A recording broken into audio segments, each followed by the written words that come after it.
So today I'm on my way to meet a good friend of mine who's got a car that I've been absolutely dying to drive.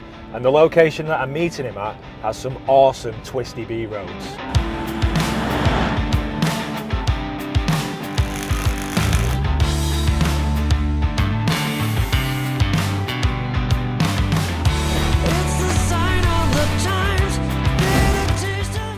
And here it is, a 2006 B7 Audi RS4, one of the last of the naturally aspirated ones. It's had a heap of mods, as you can see, and I can't wait to get my hand behind the wheel, as long as the young lad that owns it, called Tom, lets me drive it, which I will introduce you to in a second.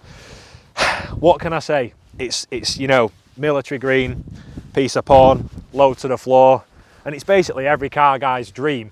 Now Tom's given up his day for us to come out here, right in the middle of nowhere, around the area of Holmfirth, to shoot some buttery shots, as you'll be familiar with that saying on my channel, and hopefully bring up some next level content on this channel.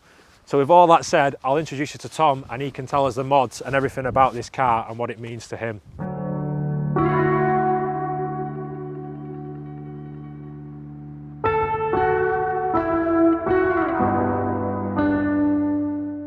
Why an RS4 and why a B7? Ever since Top Gear in 2007, when they reviewed it, it's been my dream car. I had a A4 2-litre TDI B7 before it. I just got into a point in my life where I was able to afford it, so I got rid of my B7 2-litre TDI, which I'd had for many years, and managed to get in a position to get myself one. So mods for the car are, as standard, they come with a DRC suspension. So it's hydraulic and it goes cross suspension from left front to rear right and vice versa on the other side. And this holds the car flat in corners, but they're prone to leaks as they are on the RS6. So I have removed that system, put KW V3 coilovers on, which ride beautifully, to be honest. They're a little bit stiffer than the standard ride, but they're much better in the corners. Stage 2 MRC map. It's 434 brake horsepower and 453 newton meters of torque. It's a naturally aspirated V8. It revs to 8,250 RPM. Obviously I've had it wrapped matte military green, as you can all see. I've had the Maxton design body kit put on it, which was done yesterday actually. It took us 12 hours. Impressive. We've had the Miltech exhaust on it. We've had the pre-cat stripped, non-res. Of course, it's got a switchable map on it, so you have pops and bangs and crackles and so on. Carbon inlays on the inside. This car is my absolute dream car. I've wanted this since 2007 when I saw it on Top Gear, and I never thought I'd be able to own one. Never thought I'd get one with low mileage or in good condition. I'm a petrol head, I always have been. Dad's into cars, got me into cars very young. I've never been into sport particularly. Football's not my thing, anything like that. Cars are just my life pretty much. My missus thinks about this car. Oof. She loves the car, she does love the car. She doesn't like the amount of time and money I spend on it, obviously, but I think in regards to liking the car, when she gets in it, she absolutely loves it. But then, when something goes wrong, she doesn't want to spend the money on it. She wants to just get rid of it. Wasting your time, wasting your money. Could have bought a brand new car, all of this, but that's not what we're about, is it? So Tom's been pecking my head for quite a while now, and I think I've got to the point where we know each other well enough now for me to trust him with the keys. So, take it away.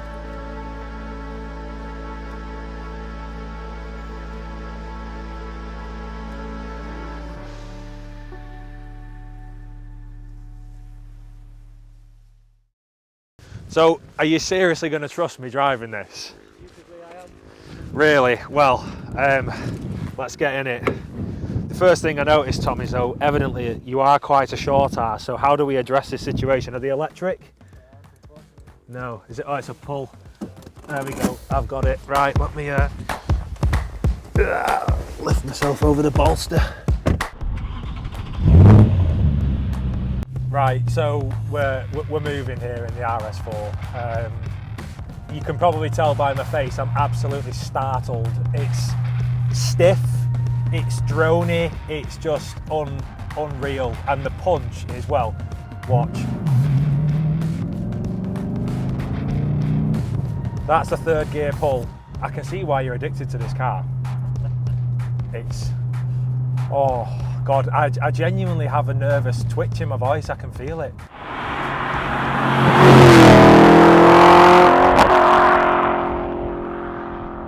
So in this one, we're just pushing a little bit more horsepower than standard, but I am aware that there was a carbon issue that didn't actually make them push the 414 as quoted. But even so, this feels like an absolute death wish, this car. Right, so right now we're just going on a road that is closed, so speed.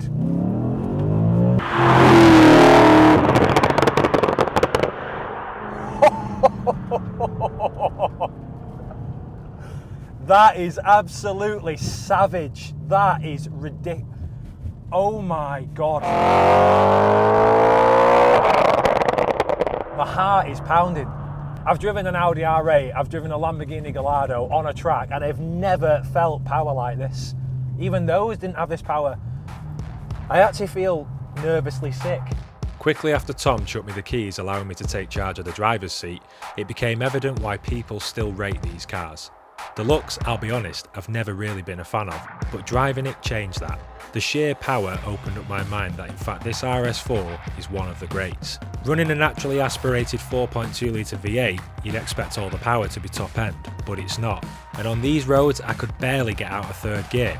There's a couple of cars I predict that will become a modern classic, and this is certainly one of them.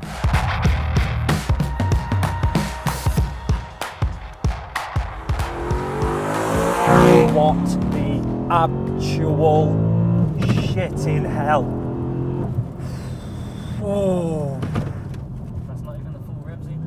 What can it rev to? I'm scared of over revving it. This is 8,250. Mate, I'm shaking. It's not normal that it's this quick. The torque is unreal.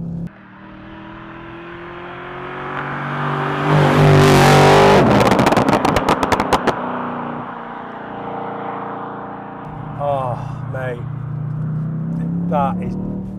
that noise, the crackle. It's safe to say that while these are sat at the money that they're sat at, this is the Audi that you should buy.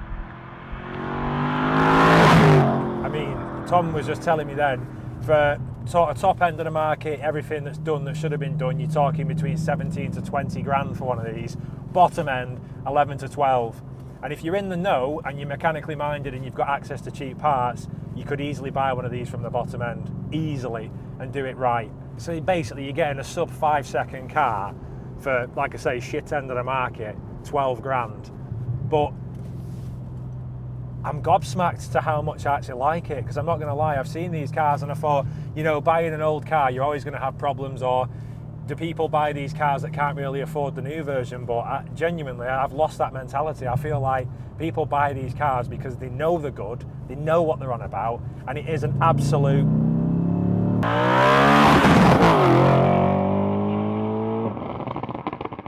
I want one. The house, get rid of my house. I don't want a house, I want an Audi RS4 B7 that does this.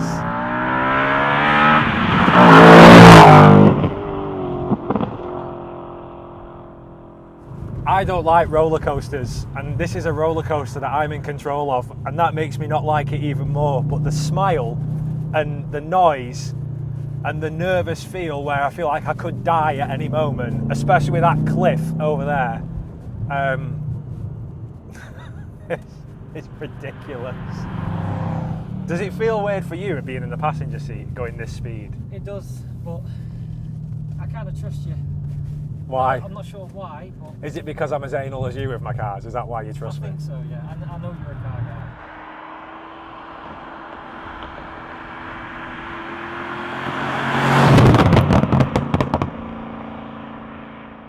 Second gear.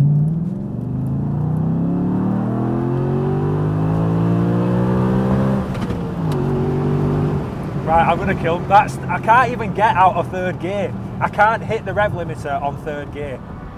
It's savage. I'm literally gripping the steering wheel like that because I don't want to die. Mate, my face is hurting from that much I'm smiling. It is literally, my cheeks are killing me.